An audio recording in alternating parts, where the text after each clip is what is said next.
Railways had already proven their strategic importance in the First World War and during the Russian Civil War, but on the Eastern Front of the Second World War, they assumed an even more decisive role. The immense distances of the Soviet Union, the reliance on supply routes stretching hundreds or even thousands of kilometers, and the difficulty of moving heavy equipment across poor roads made railways indispensable. For both Germany and the Soviet Union, rail infrastructure determined not only the pace of offensives, but also the survival of armies once they reached their limits. In this context, armored trains, mobile fortresses on rails, emerged as powerful instruments of war, combining firepower, mobility, and logistical support. The Soviet Union entered the war with a deep institutional memory of rail warfare. During the Russian Civil War, 1917-1922, armored trains had been deployed extensively, with both Red and White forces constructing improvised but effective platforms for artillery, machine guns, and infantry transport. This tradition continued into the interwar period, with the Soviet military maintaining a number of specialized armored train brigades. By 1941, the Red Army had at least 53 operational armored trains, many armed with 76mm field guns, anti-aircraft weapons, and heavy machine guns. Their crews were trained not only in gunnery but also in railway engineering, capable of repairing damaged tracks under fire. Germany, by contrast, had a more limited pre-war investment in armored trains. The Wehrmacht maintained a handful of Panzerzüge, trains equipped with armored cars, anti-aircraft guns, and occasionally captured Czech or Polish rolling stock. These were intended primarily for security duties in occupied territory. However, as the Eastern Campaign unfolded, German reliance on armored trains grew, particularly in response to Soviet partisan warfare that constantly threatened supply lines. By 1942, the Germans had over 30 armored trains in service, many assigned to rear area security commands. The geopolitical background of the Eastern Front made railways particularly crucial. The German invasion under Operation Barbarossa in June 1941 advanced rapidly, but it faced the immediate logistical challenge of differing railway gauges. Soviet tracks were built at 1,520mm, wider than the 1,135mm standard gauge used in Western Europe. The Wehrmacht undertook massive efforts to convert captured lines, but the delay in adapting railways slowed their advance and left supply convoys vulnerable. Soviet armored trains exploited these vulnerabilities, striking German rail repair crews and disrupting movements in contested areas. Public sentiment toward armored trains within the Soviet Union was also shaped by propaganda. Newsreels and newspapers presented them as symbols of industrial strength and mobility. Factories in Moscow, Gorky, and other industrial centers produced new armored trains even under bombardment, and their deployment was celebrated as an extension of Soviet ingenuity. Civilians sometimes directly contributed to their construction, donating funds or labor in the early years of the war. For many communities, the sight of an armored train passing through was reassurance that the Red Army retained offensive capabilities despite early defeats. On the German side, armored trains were rarely emphasized in propaganda, but were highly valued within the Wehrmacht for their ability to secure long stretches of occupied territory.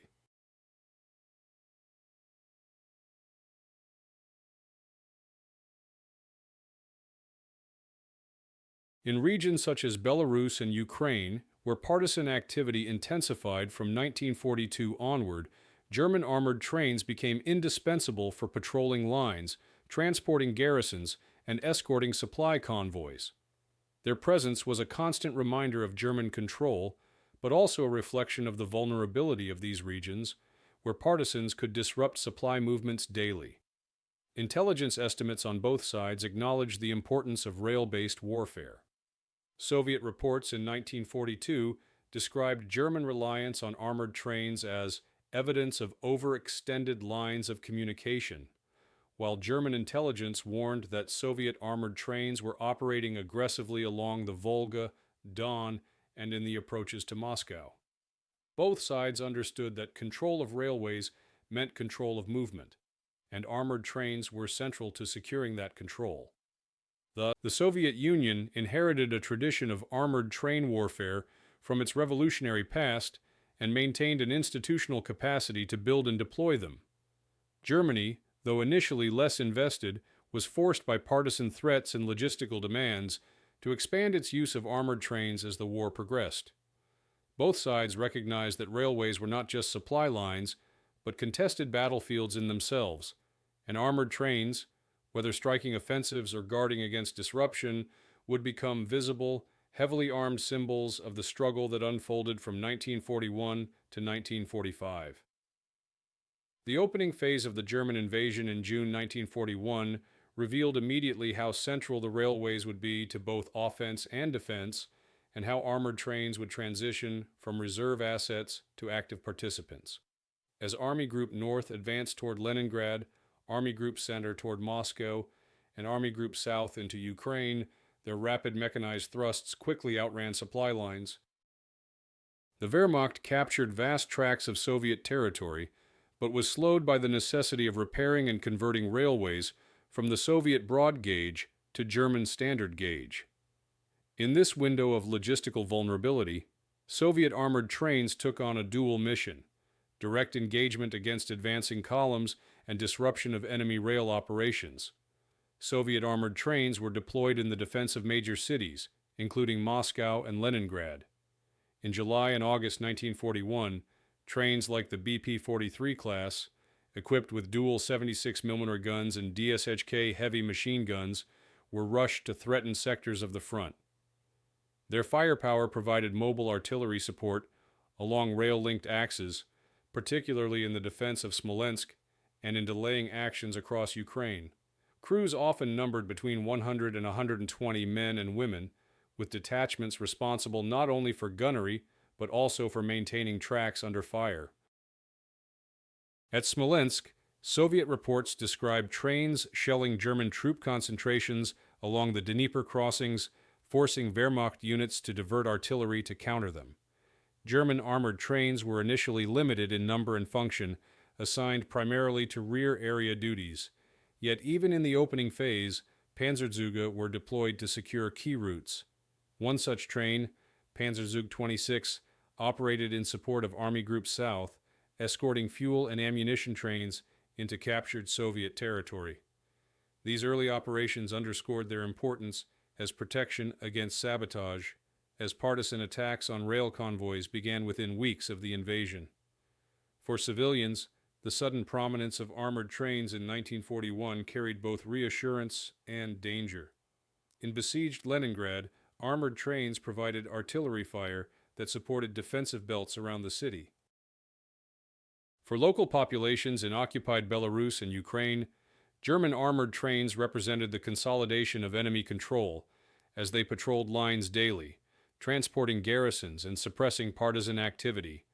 Civilians caught in sabotage operations, such as mine tracks, faced reprisals, linking the armored train directly to the cycle of resistance and punishment that characterized early occupation. Command structures quickly adapted. The Soviet People's Commissariat of Railways, coordinating with the Red Army, established special brigades dedicated to armored train operations, integrating them into larger defensive and offensive planning. The Wehrmacht likewise formalized railway security commands by late 1941, with armored trains as their centerpiece. Intelligence on both sides began to track enemy train movements as carefully as troop concentrations, recognizing that disrupting armored trains could unbalance entire sectors by isolating advancing forces. By the winter of 1941-42, the opening phase of railway warfare was complete. Armored trains had shifted from symbolic assets to active instruments of war, used to defend key cities, patrol supply lines, and impose psychological pressure on troops and civilians alike. The Wehrmacht's rapid advance had been slowed not only by logistics, but also by the constant threat of Soviet armored trains striking from concealed positions. For the Soviets, these trains became visible proof that the state could mobilize industrial power even under conditions of retreat. The railway war had begun in earnest, and both sides recognized that control of the tracks would remain decisive throughout the conflict. Strategic goals and planning for the use of armored trains on the Eastern Front reflected the fundamental reality that control of railways was not merely a matter of transportation, but of survival for both armies. The sheer scale of the front, stretching from the Baltic to the Black Sea, over 1,600 kilometers in width, made it impossible to sustain operations without continuous movement of fuel, ammunition, and reinforcements by rail. In this context, armored trains were not side projects but deliberate instruments incorporated into operational doctrine, aimed at both securing the supply arteries and projecting combat power where needed. For the Soviet Union, the strategic goal was twofold: to defend critical junctions during retreats and sieges, and later to use trains as mobile artillery platforms in support of counteroffensives. Planning for this role was institutionalized as early as the 1930s. The Soviet General Staff maintained dedicated armored train brigades, each consisting of 2 to 3 trains with standardized weapons, typically 76.2 mm guns, supplemented by 45 mm anti-tank weapons and heavy machine guns. These brigades were stationed in key military districts, such as the Western Special Military District near Minsk and the Kiev Special Military District, in anticipation of a potential German invasion. When Operation Barbarossa began in June 1941, many of these trains were already positioned along frontline rail lines, ready to resist the Wehrmacht's mechanized thrusts. Soviet planning also took into account the industrial base. Factories in Moscow, Gorky, and Sverdlovsk were tasked with constructing new trains or refitting existing ones. The Central Women's Sniper Training School is often remembered, but parallel to that, specialized training for armored train crews continued during the war. The Soviets understood that these units were complex systems requiring coordination between gunners, engineers, signalmen, and infantry detachments.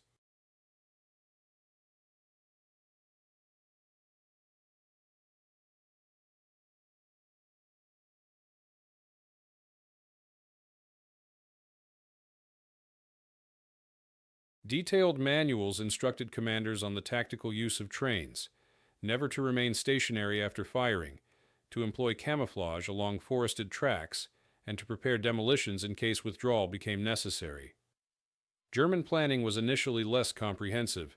Before 1941, the Wehrmacht viewed armored trains primarily as security tools for occupied Poland and Czechoslovakia. Panzerzüge, the German armored trains, were designed to escort convoys, suppress uprisings, and protect bridges. Each consisted of armored locomotives, artillery cars mounting 75 mm or 105 mm guns, and anti-aircraft cars equipped with 20 or 37 mm cannons.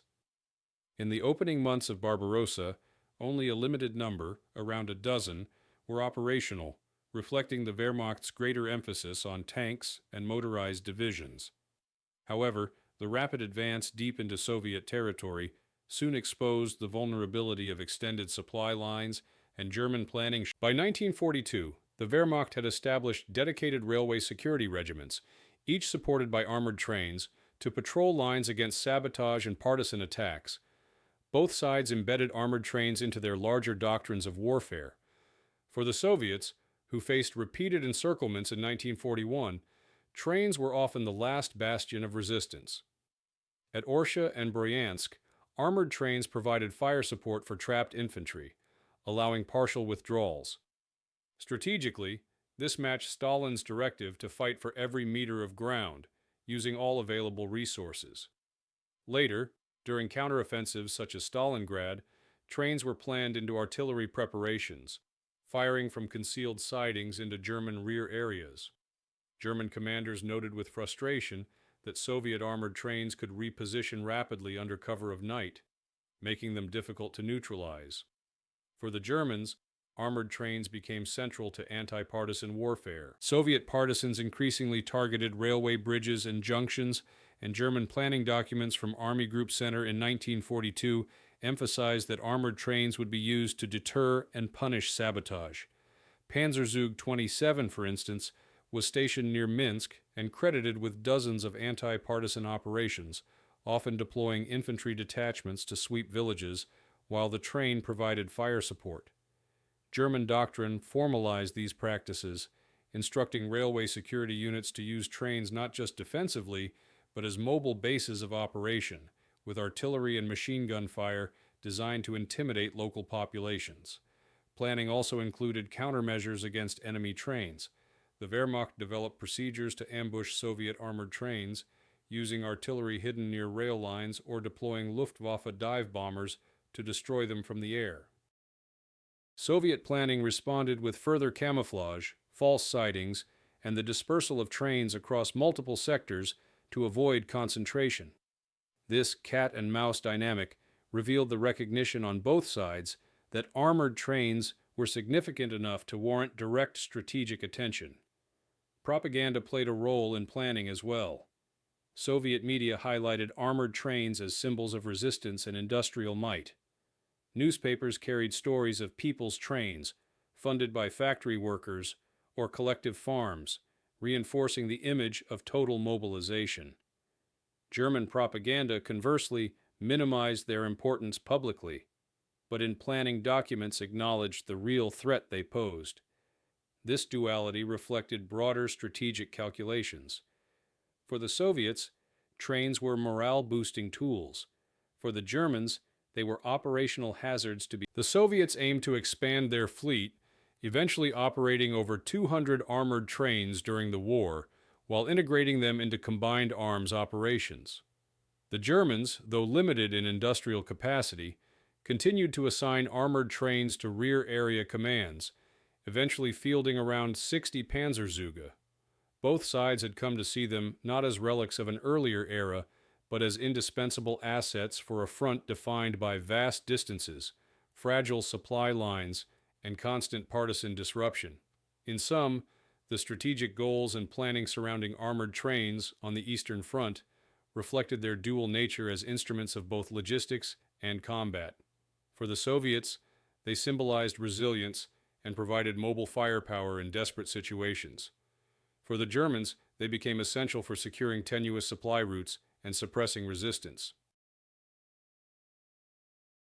Both sides devoted significant resources to planning their deployment, ensuring that armored trains remained a consistent and evolving feature of the Eastern Front from 1941 until the final campaigns of 1945. When the first serious clashes involving armored trains occurred on the Eastern Front, they revealed both the potential and the limitations of these unusual weapons. In the summer and autumn of 1941, as the Wehrmacht pressed deep into Soviet territory, armored trains became directly engaged in battles that decided whether critical junctions, bridges, and cities could hold or fall. The early encounters set the tone for how these mobile fortresses would be used throughout the war, as powerful but vulnerable systems that required careful integration with infantry and artillery. At Smolensk in July 1941, Soviet armored trains provided some of the first examples of their combat value. Soviet train brigades deployed along the Moscow-Smolensk Railway used their 76mm guns to shell advancing German columns and supply convoys.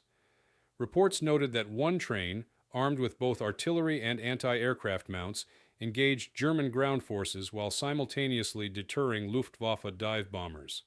For several days, these trains delayed German bridge-building operations across the Dnieper. Though Smolensk eventually fell after a protracted battle, the actions of Soviet trains bought time for defensive regrouping further east.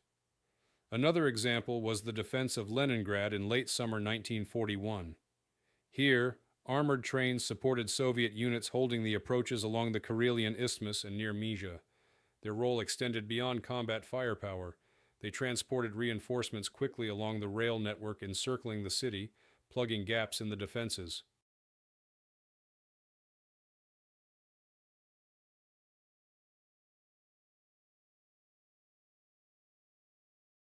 German accounts record frustration at repeated sniper and artillery fire from concealed trains in forested areas, which forced the Wehrmacht to commit artillery and air units specifically to track and neutralize them. The presence of these trains did not prevent the encirclement of Leningrad, but they contributed to stiffening resistance in sectors critical to holding the final defensive lines. German armored trains also entered into direct engagements during 1941-42, particularly against partisans. In Belarus, Panzerzug 29 engaged Soviet irregulars who had mined a section of track near Vitebsk. The German train's artillery cars shelled forested positions, while detachments of infantry disembarked to pursue guerrilla fighters. Such engagements highlighted the dual use of trains. They were both mobile artillery batteries and infantry transports, enabling rapid deployment into contested rear areas. In Ukraine, armored trains were used to secure the Dnieper crossings and escort valuable shipments of fuel and ammunition to panzer groups operating at the front. The vulnerability of trains, however, became clear in these first engagements. At Bryansk in September 1941, a Soviet armored train ambushed a German supply convoy, but was subsequently trapped when artillery destroyed the rails ahead and behind it. Unable to maneuver, the train was destroyed by concentrated fire and dive bombing. This demonstrated a fundamental tactical truth. Armored trains were most effective when mobile, but if immobilized, they became easy targets. Both sides adapted by assigning engineering detachments to repair tracks quickly and by scouting ahead to prevent ambushes. Civilian impact was immediate. In towns and villages along key rail lines, the battles involving armored trains often determined whether supplies reached garrisons or whether evacuations could be carried out. Civilians witnessed artillery duels fought from rail embankments, and in some cases armored trains provided evacuation under fire, carrying hundreds of people eastward before German occupation. Conversely, in occupied territories, the sight of German armored trains patrolling daily became a visible reminder of control, and sabotage against these trains by partisans carried severe reprisals for local populations. Morale was also affected on both sides. For Soviet defenders, armored trains symbolized industrial resilience and the capacity to fight back even under retreat. Their heavy guns offered reassurance that the Red Army could still resist the mechanized Wehrmacht. For German troops, encountering these trains was often a shock. Many had not expected to face rail-based fortresses in 1941, and field reports described the anxiety of operating in wooded or rail-linked sectors where Soviet trains might suddenly emerge from camouflage.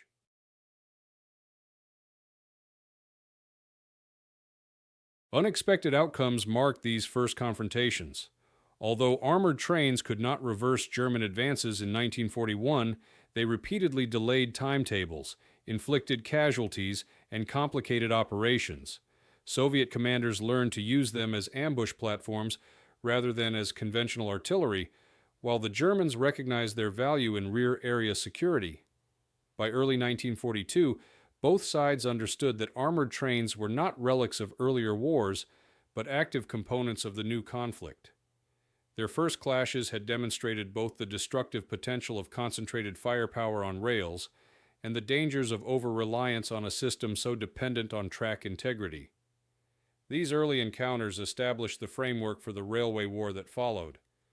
Armored trains would not decide the outcome of massive battles like Moscow or Stalingrad, but their presence shaped tactical engagements, supply security, and partisan resistance.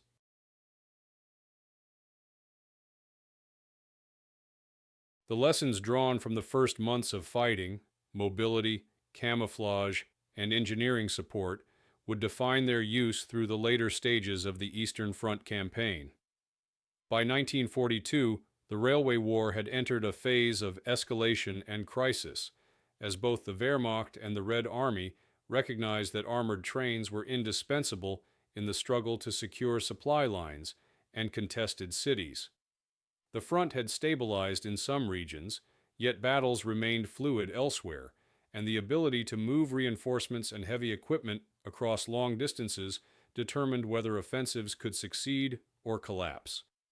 This reality placed armored trains at the center of increasingly intense confrontations, where reinforcement, attrition, and political tension intersected. For the Soviets, escalation was tied directly to the need to hold strategic cities The defense of Stalingrad required the uninterrupted movement of troops and materiel along the Volga and its connected rail arteries. Soviet armored trains were concentrated in this region, supporting the 62nd Army by shelling German staging areas and protecting supply convoys. In July and August, trains equipped with dual 76mm guns and anti-aircraft platforms repelled repeated Luftwaffe attacks while providing fire support for defensive lines. Soviet records attribute hundreds of German casualties to armored train actions in the approach battles, though losses of the trains themselves to bombing raids were also significant. German escalation took a different form. As partisan warfare intensified in Belarus, Ukraine, and along the Smolensk-Minsk corridor, the Wehrmacht increased its reliance on armored trains for security operations.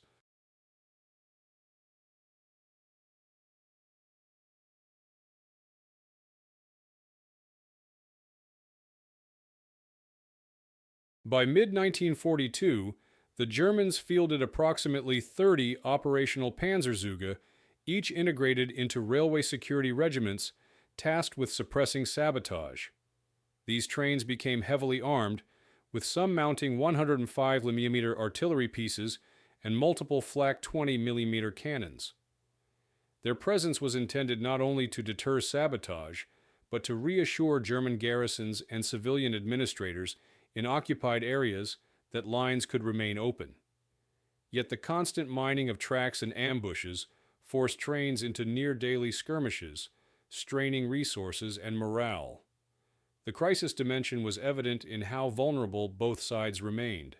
Soviet armored trains in the southern sector, particularly near Rostov and the Caucasus approaches, struggled to operate in the face of German air supremacy.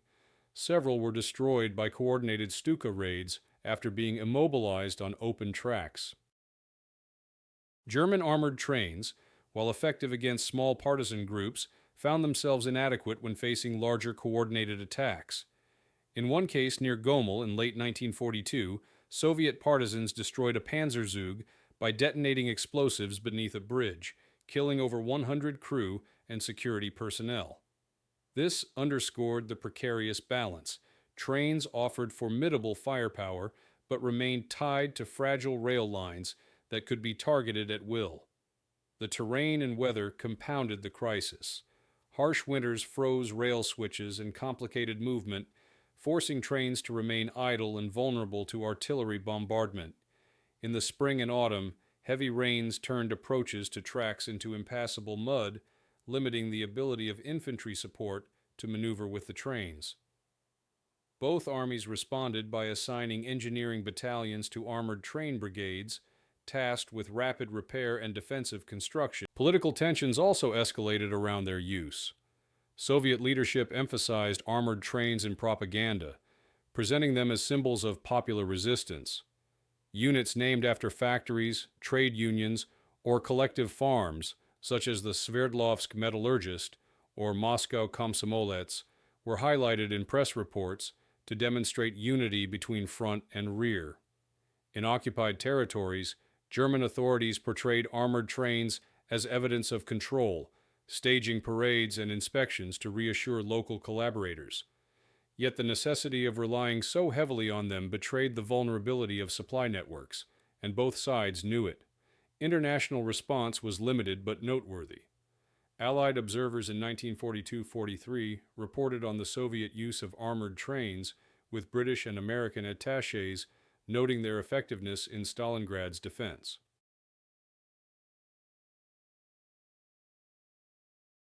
German intelligence, meanwhile, monitored Soviet production of new trains deep in the Urals, estimating dozens under construction even as frontline losses mounted.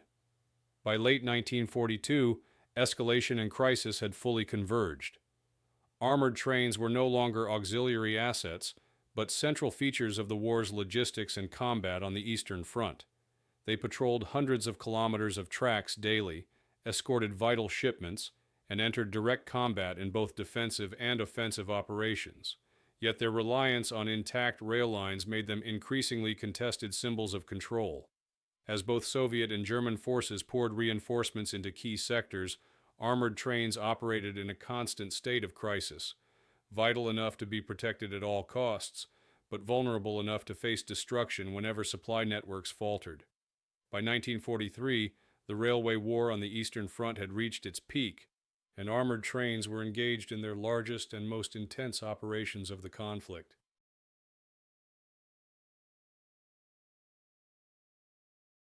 The stakes had risen dramatically. The German defeat at Stalingrad and the shifting balance of power forced both sides to commit maximum resources to sustain offensives and blunt counterattacks. Armored trains, once considered auxiliary weapons, were now deeply embedded in high command decisions. Their presence was felt not only along major fronts, but also in rear areas, where the struggle to secure or sabotage rail lines directly influenced the outcome of entire campaigns. For the Soviet Union, the high point of armored train operations came during the Battle of Kursk in July 1943 and the subsequent Soviet counteroffensives across Ukraine and Belarus.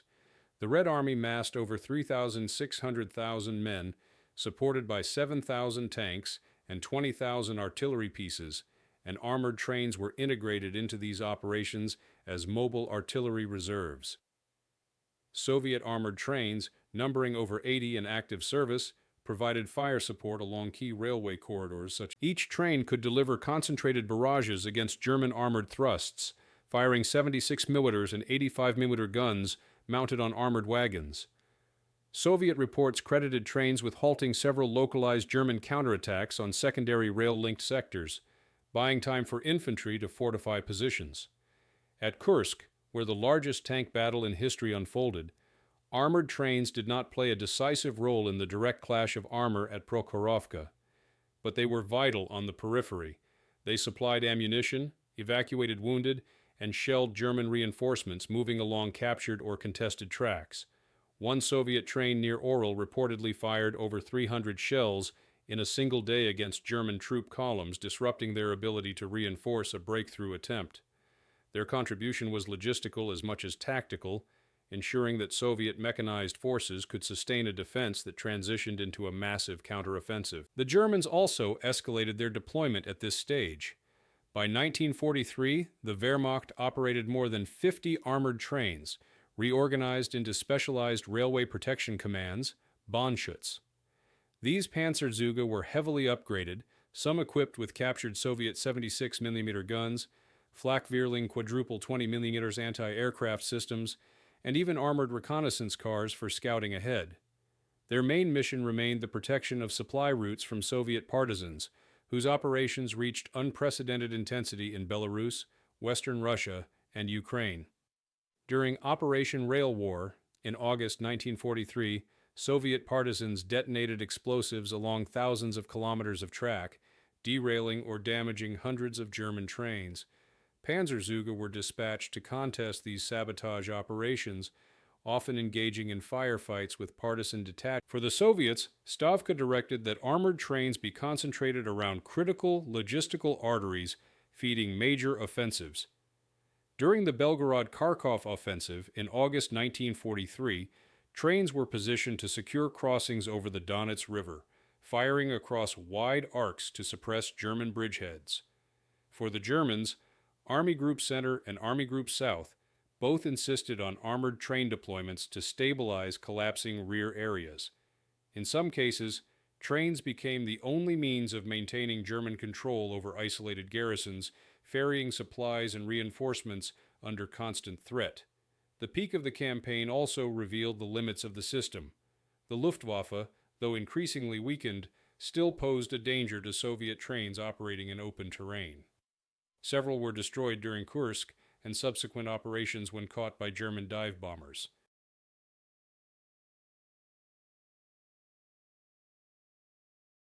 Conversely, German trains faced relentless partisan attacks, and the scale of sabotage during 1943-44 overwhelmed even heavily armed Panzerzüge.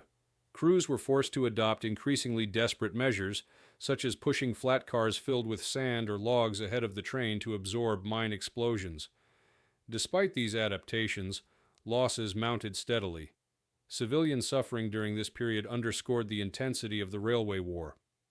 In Belarus, German reprisals for partisan sabotage often targeted villages near rail lines, leading to mass executions and deportations. Armored trains were directly involved, sometimes providing artillery fire during anti-partisan sweeps. On the Soviet side, civilians evacuated by armored trains from contested areas endured overcrowded, dangerous journeys, but for many, it was the only means of escape from advancing German troops. Railways were lifelines, and armored trains both protected and endangered. The psychological impact of the peak period cannot be overstated. German soldiers reported the fear of constant ambushes along rail lines, where every bend or bridge might conceal an armored train or partisan mine. Soviet troops, by contrast, took confidence from the thunder of their own armored trains, which symbolized industrial resilience and the ability to match German firepower. For both armies, the sound of a train's guns became part of the auditory landscape of the front. By late 1943, as the Red Army advanced westward after Kursk, the strategic utility of armored trains was fully confirmed. They had proven capable of defending vital supply arteries, bolstering frontline operations, and acting as mobile artillery in offensive thrusts. Yet the cost was high. Dozens of trains were destroyed on both sides, crews faced heavy casualties, and the reliance on fragile rail infrastructure. Nevertheless, at the peak of the railway war, these mobile fortresses had carved out a place alongside tanks, planes, and infantry as indispensable tools in the struggle for control of the Eastern Front. By 1944, as the war's momentum shifted irreversibly in favor of the Soviet Union, the role of armored trains entered a stage of resistance and adaptation. Both sides were compelled to reconsider how to use these assets amid changing frontline dynamics, dwindling resources, and increasingly aggressive partisan activity. The German Wehrmacht, on the defensive across almost all sectors, relied more heavily than ever on its Panzerzüge to secure retreating supply lines and hold shrinking rear areas. For the Red Army, armored trains were reconfigured for offensive support, serving as mobile artillery in support of breakthroughs and as improvised platforms to deal with fortified positions. The operational environment demanded constant innovation and improvisation, and armored train crews developed new strategies to remain effective. German resistance strategies centered on rear area control. With Army Group Center collapsing under the weight of Operation Bagration in June 1944, armored trains were among the last mobile units capable of providing structured resistance across Belarus and Poland. Trains like Panzerzug 62 and Panzerzug 72 were reported to have fought running battles against Soviet armored spearheads, providing artillery fire to cover retreats and evacuations. In these circumstances, armored trains adapted to a dual role, simultaneously as combat units and as evacuation platforms, transporting wounded soldiers, refugees, and equipment under fire.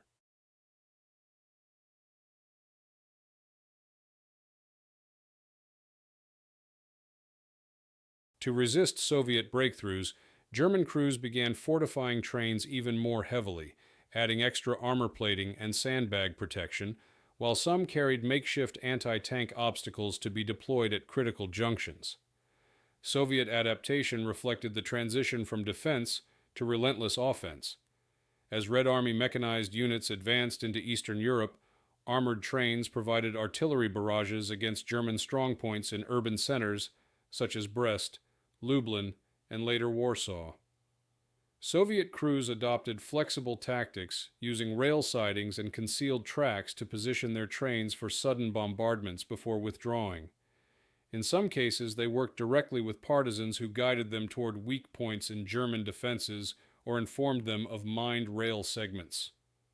The integration of armored trains with combined arms offensives became a hallmark of late-war Soviet planning. They were not used in isolation, but coordinated with tanks, infantry, and airstrikes. And innovation extended to resource management. Both sides faced shortages of equipment and materials by 1944, forcing armored train brigades to improvise. Soviet factories in liberated Ukraine and Belarus refitted damaged trains using captured German rolling stock, welding new armor plates from scrap metal, and mounting salvaged artillery pieces. German units did the same, often equipping trains with captured Soviet weapons due to shortages of standard Wehrmacht ordnance. The adaptability of crews allowed these trains to remain operational even as the broader logistics system faltered. Partisan warfare continued to drive adaptation. For the Germans, armored trains became increasingly tied to anti-partisan sweeps. Explosives were buried beneath rails, timed to detonate under locomotives or artillery cars, making entire trains unusable in a single strike. The constant threat forced German crews to develop countermeasures, such as running light pilot cars ahead of main trains to trigger mines or sending reconnaissance units by foot to inspect stretches of track. Psychological resistance was also a factor. For Soviet soldiers and civilians, the sight of armored trains symbolized continued momentum and industrial strength. For German troops, the presence of trains offered reassurance that lines of retreat and supply remained open, even as the front collapsed. Yet the psychological toll was heavy. German crews reported exhaustion from constant sabotage and the need to patrol hundreds of kilometers of rail daily, often under the threat of encirclement.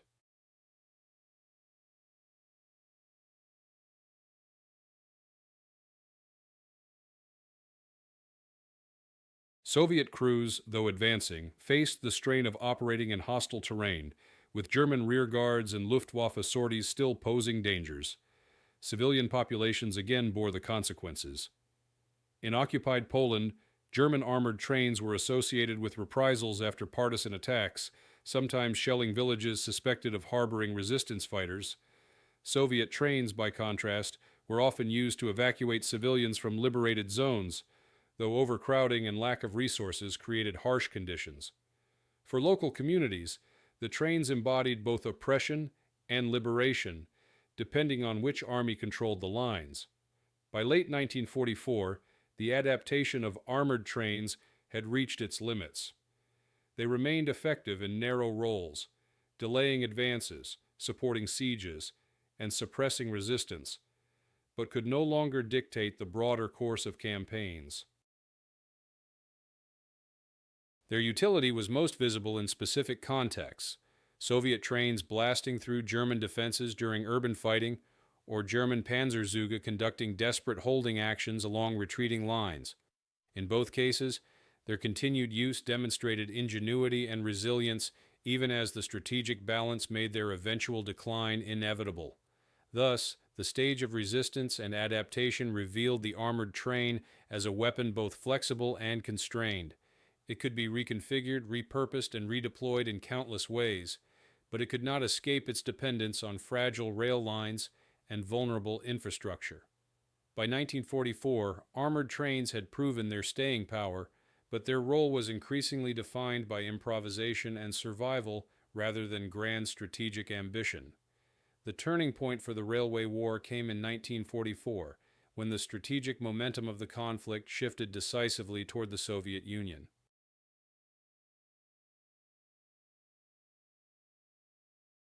Operation Bagration, launched in June, shattered German Army Group Center and destroyed much of the Wehrmacht's hold in Belarus.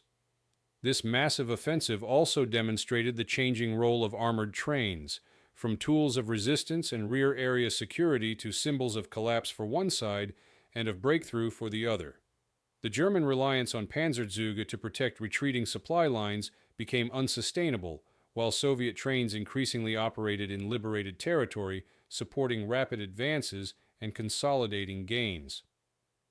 For the Germans, the collapse of Army Group Center created conditions in which armored trains were forced into combat roles for which they had not been designed. In several instances, they were committed to direct engagements with advancing Soviet forces, firing their artillery at mechanized spearheads and infantry columns. Yet such actions often ended in destruction. German crews could not maintain mobility once bridges were blown or tracks were sabotaged, and immobilized trains became easy targets for Soviet artillery and aircraft. The loss of these trains highlighted the futility of relying on fixed infrastructure during a period of fluid retreat. For the Soviets, the turning point meant a transition from defensive to offensive use of armored trains on a broad scale.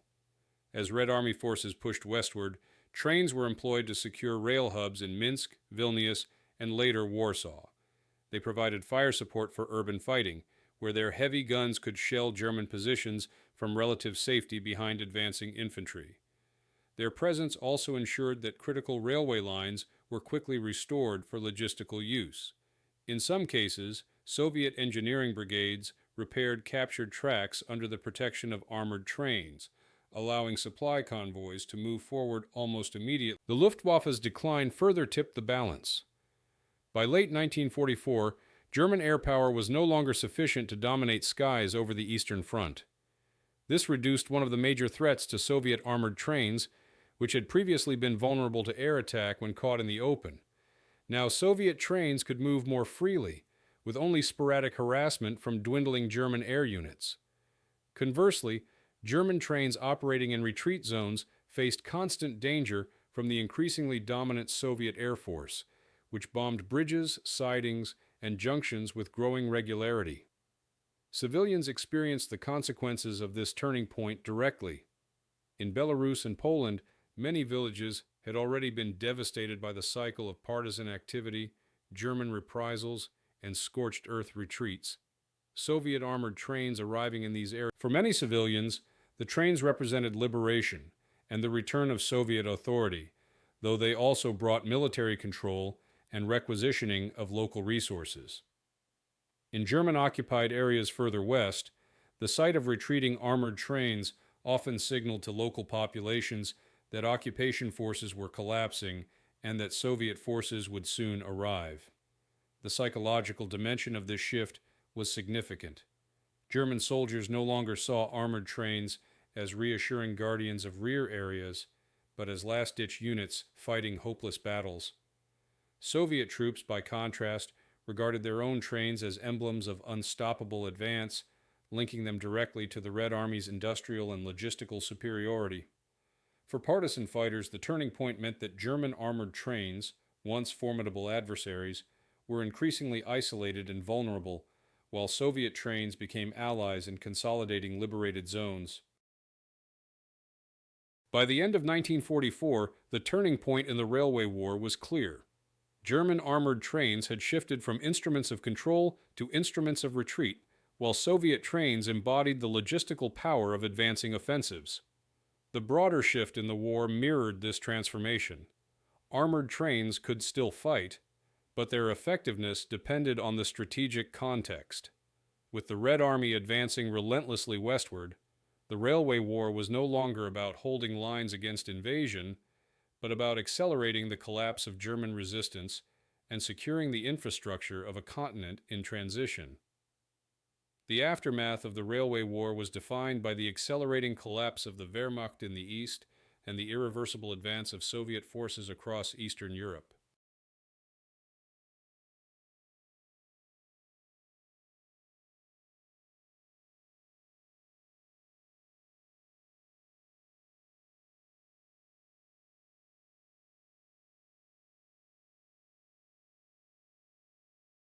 By early 1945, German armored trains were operating almost exclusively in retreat, escorting convoys of troops and refugees westward under constant threat from Soviet artillery, aircraft, and partisan activity. Many of these Panzerzüge were abandoned or destroyed by their own crews once they could no longer move because of demolished tracks or destroyed bridges. In Poland, Czechoslovakia, and East Prussia, German records describe dozens of trains scuttled to prevent capture, their guns and ammunition either destroyed or hastily transferred to ground units. Soviet armored trains, in contrast, continued to be used actively, though their role shifted from frontline combat to consolidation of territory. In the Vistula-Oder offensive of January 1945, Soviet trains provided heavy fire support as Red Army forces surged more than 500 kilometers in 3 weeks. They secured river crossings and supported the capture of key. Once areas were cleared, the same trains served as mobile command posts and supply carriers, ensuring that advancing troops could be fed and reinforced across long distances. Their adaptability was critical in stabilizing newly captured regions, especially where German forces attempted counterattacks from fortified towns. Immediate consequences for civilians were stark. In retreat zones, German forces used armored trains to enforce scorched earth tactics, burning villages and evacuating populations before Soviet arrival. Refugee columns often crowded onto railway lines, seeking passage westward under the protection of retreating trains. Soviet civilians returning to liberated areas found railway networks devastated, with entire sections of track destroyed and locomotives dismantled. Armored trains often doubled as mobile engineering bases, carrying the materials and personnel necessary to restore rail service in weeks rather than months. Thousands of civilians were displaced by the destruction of rail infrastructure, and entire communities dependent on railway hubs faced shortages of food and medical supplies. German reprisals against suspected partisan support near railway sabotage sites continued even in the final months of the war, while Soviet reprisals targeted collaborators in liberated zones. In both cases, the railways were closely tied to cycles of control, punishment, and survival. By the time Berlin was encircled in April 1945, the railway war as an independent phase of the conflict had ended. German armored trains were either captured or destroyed, their crews folded into infantry units for the defense of collapsing strongholds. Soviet trains advanced with the Red Army all the way into Central Europe, but their role was increasingly logistical rather than combative.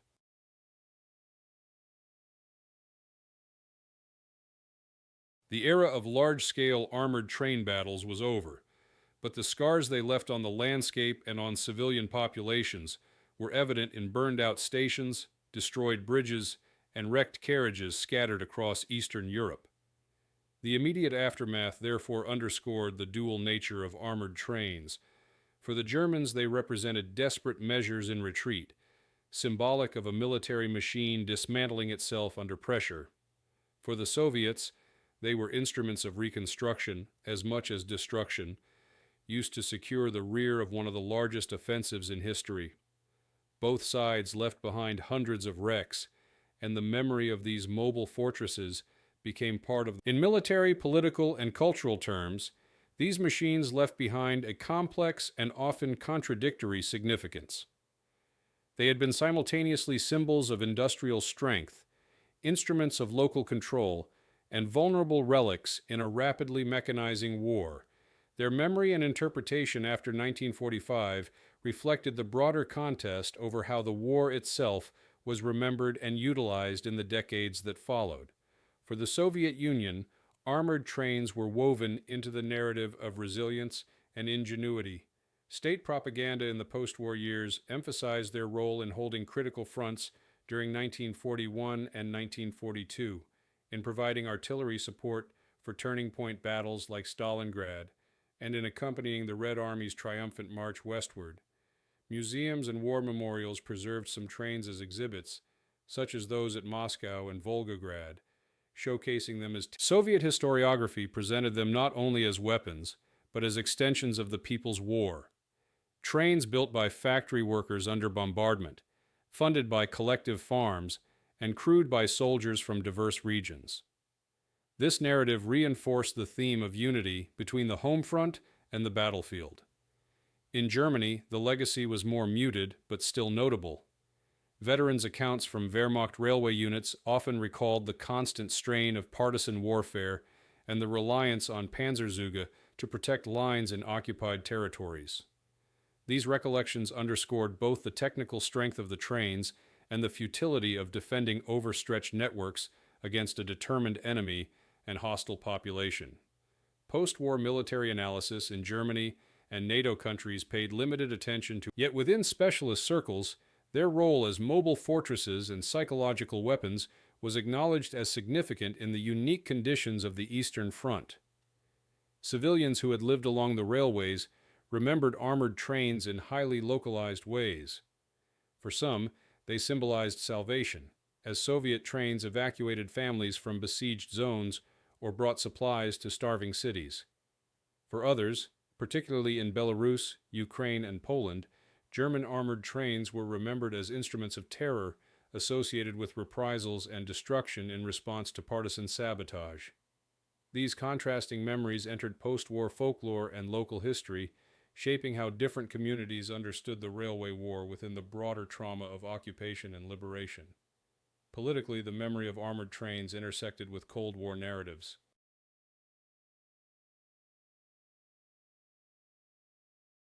In the Soviet bloc, exhibitions and films highlighted their continuing relevance, sometimes exaggerating their impact to stress themes of socialist determination and technological prowess.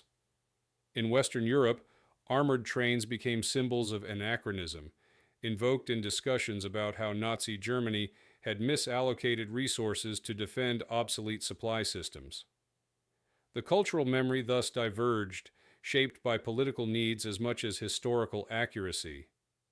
From a purely military standpoint, the historical significance of armored trains was mixed. They never determined the outcome of the Eastern Front on their own, but they influenced local battles, disrupted operations, and became vital tools of logistics and morale. Their greatest value lay in specific contexts: defending cities, suppressing partisans, securing railheads, and supporting offensives. By 1945, however, their limitations were evident. Dependence on rail infrastructure made them vulnerable in an era dominated by mobile tank armies and ubiquitous air power. Post-war militaries across the world largely abandoned armored trains, though some countries, including the Soviet Union, retained them for internal security and as a potential Cold War contingency until the 1950s and 1960s. The long-term cultural consequences reinforced their status as symbols of a particular type of war: industrial, total, and fought across vast distances. In Soviet memory, armored trains were tied to the idea of collective sacrifice and industrial mobilization. In German memory, they symbolized both resilience and desperation. For civilians, they were remembered as double-edged presences: protectors and oppressors, conveyors of hope and of fear. Ultimately, they were advanced in firepower yet archaic in mobility, decisive in certain engagements yet marginal in others, celebrated in propaganda yet forgotten in many post-war analyses. Their story reflects the larger themes of the Eastern Front: immense distances, logistical struggles, partisan resistance, and the intermingling of military power with civilian survival. In this sense, armored trains remain enduring symbols of a war where technology, geography, and human determination collided in unprecedented ways.